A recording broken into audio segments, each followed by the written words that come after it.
Nuestros saludos a los colegas, profesores y profesoras de la Universidad Metropolitana de Tlaxcala. En el día de hoy compartiremos algunos criterios en torno a la integración del conocimiento neurocientífico, de manera particular en la formación del personal docente y en un segundo momento sobre su integración en la dirección de los procesos de enseñanza-aprendizaje. Compartimos estas temáticas a propósito de la invitación que se nos ha realizado en materia de posibles acciones de colaboración entre nuestra universidad, la Universidad de Holguín y su universidad. En relación con estos contenidos, inmediatamente nos suscita la interrogante de cómo es la escuela que tenemos hoy y cómo es la que se aspira en el siglo XXI. Y aparecen entonces los adjetivos si lo que queremos es una escuela de paz o de violencia, una escuela alegre o tediosa, una escuela solidaria o individualista, una escuela inclusiva o exclusiva integradora, una escuela con maestros entregados o una escuela con maestros desmotivados, una escuela que eduque o instruye. En tal sentido, cabe entonces la interrogante: ¿qué puede aportar el contenido de las neurociencias en la educación para tratar que la escuela sea solidaria, inclusiva, de paz, tolerante y con maestros más motivados, que es lo que queremos y es lo que necesita nuestra sociedad y nuestras instituciones educativas? En relación con ellos, hay una tendencia a considerar que las neurociencias pueden resolver la mayoría o la gran mayoría de los problemas de la educación. Y es que el contenido del prefijo neuro realmente llama la atención. Es un contenido que suscita motivación cuando nos presentamos en congresos, en nuestras conferencias, las publicaciones y en el escenario propiamente con la sociedad educadora, aún en espacios informales. Lo que sucede es que realmente cuando integramos contenido de la neurociencia a la escuela y en la formación del personal docente, nuestra tarea también tiene que ver con desmentir el neuromito de que las neurociencias va a resolver todos los problemas de la educación. La neurociencia nos da fundamento, argumento para transformar los problemas educacionales, pero no nos resuelve todos los problemas de la educación. ¿Cómo debe de ser entonces la integración de estos contenidos en la formación del personal docente? Téngase en cuenta que lo primero que debe de conocer un docente es el contenido de la pedagogía, de la psicología, de la didáctica, y entonces es necesario la integración, la transferencia, la migración de nuevos conocimientos que le permita dirigir con más rigor, con más ciencia, con más pertinencia los procesos de educación, enseñanza, aprendizaje e instrucción. De lo que se trata no es de formar un neurocientífico en la educación, se trata de formar un docente con una perspectiva neurocientífica de cómo dirigir los procesos de educación, instrucción, enseñanza y aprendizaje. En este sentido se suscitan varias contradicciones que tienen que ver con las peculiaridades que toma esta integración de este conocimiento en el sector de la educación, y entre los que destacamos el hecho de que los instrumentos neurocientíficos no siempre son compatibles con los instrumentos de la investigación educativa,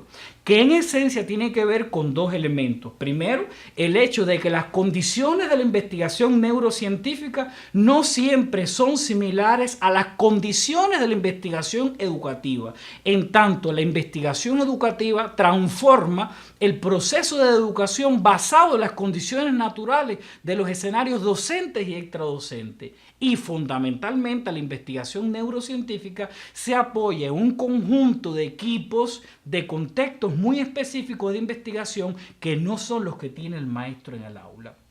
En tal sentido, esto ha generado que existen barreras en torno a la comunicación de los resultados que obtiene hoy el neurocientífico y cómo transfiero este contenido a la educación. En tanto, la terminología, el vocabulario científico no siempre ha sido abordado desde la formación inicial por los docentes, y lo que sucede es que la comprensión de este contenido pues limita la transferencia de los resultados científicos en el campo de la educación. Por otra parte, sería importante enfatizar en que la transformación de la política educativa y las mallas curriculares en la actualidad tienen un incipiente deseo de integrar estos resultados en la formulación de dichas políticas. Sin embargo, no sucede de esta manera en tanto todavía existe una ruptura entre la política educativa que se va formulando de manera gradual y los avances en torno al contenido de las neurociencias transferido en el campo de la educación. En este sentido, pues nosotros pudiéramos concluir que existen una ruptura, existen tensiones epistemológicas entre el contenido de las ciencias de la educación y el contenido de las neurociencias, llevado de manera particular a un objeto común que es en esencia de lo que se trata, que al final es la educación integral y multilateral de la personalidad del sujeto en las diferentes edades por las que transita desde su nacimiento. De ahí que una contradicción muy marcada se expresa en la delimitación teórica entre los términos neuroeducación, neuropedagogía y neurodidáctica, lo cual constituye aún una tarea pendiente para la comunidad de investigadores. En tanto, las tensiones epistemológicas se expresan porque los límites y el contenido de estos conceptos para agilizar los procesos de transformación de la práctica desde la formación del personal docente muestran límites que requieren que la comunidad académica centre también su análisis en estos aspectos. De ahí que consideremos que existen en estos momentos necesidad de continuar trabajando desde la integración del conocimiento de estas dos ciencias, las materias relativas a los mecanismos dinamizadores de las prácticas de evaluación educativa en las diferentes asignaturas del currículum. Todavía ambas ciencias pueden aportar muchos conocimientos en torno a la articulación y la coherencia pedagógica entre la educación parvularia, la educación primaria y la educación secundaria, de modo tal que tomándose como centro la educación del sujeto en distintos niveles, se logre caracterizar cómo el sujeto aprende y cuáles son las bases neuroanatómicas y neurofisiológicas que en distintos momentos de su desarrollo ontogenético constituyen base para la dirección del proceso educativo y que no ocurra una ruptura, sino una articulación en cuanto a los procedimientos, los métodos y el tratamiento lógico didáctico del contenido que posibilite la gestión de la calidad y la articulación pedagógica desde la integración de ambas ciencias. Todavía es necesario profundizar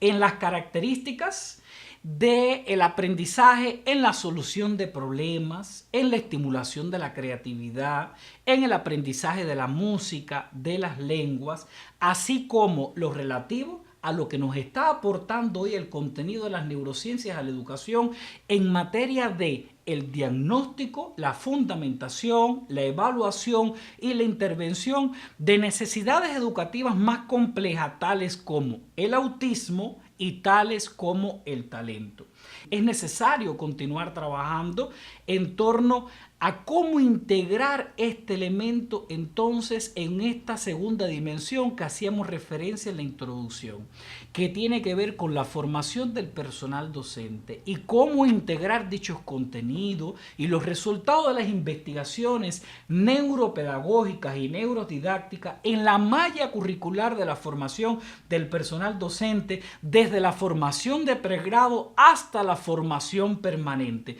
Y de lo que se trata es de precisar entonces cómo el contenido de la neuroanatomía, la neurofisiología, los vamos integrando en distintos momentos de la formación del maestro, pero le damos además una visión didáctica, pedagógica, de cómo transfiere este contenido en la solución de problemas profesionales que se dan en la práctica educativa. Y sobre todo, la integración de este contenido revierte vital importancia porque en el caso particular que nos ocupa a nosotros y a ustedes también como docentes, tiene que ver ver con la educación de los niños y las niñas desde las primeras edades. Y sucede que estas edades no son en vano, no son cualquier momento del desarrollo. Y es aquí donde estamos haciendo también un llamado a la comunidad de educadores y la comunidad científica a profundizar en el criterio de selección de los contenidos neurocientíficos y transferirlos a los contenidos de la pedagogía en la formulación de esta nueva rama que es la neuropedagogía y la neurodidáctica como brazo articulador fundamental en función de transformar los problemas educativos y de sentar las bases del desarrollo de los niños y las niñas desde las primeras edades. Es aquí también donde tenemos una tarea vital, importante, que no amerita espera, que es perentoria y donde podemos hacer mucho en común trabajando desde nuestras instituciones de educación superior y de nuestras instituciones de educación infantil en función de gestar calidad, pero que nos distinguen esa calidad las transferencias de conocimiento científico con toda la pasión, el amor, la entrega y el rigor que se necesita del maestro del siglo XXI. Muchas gracias.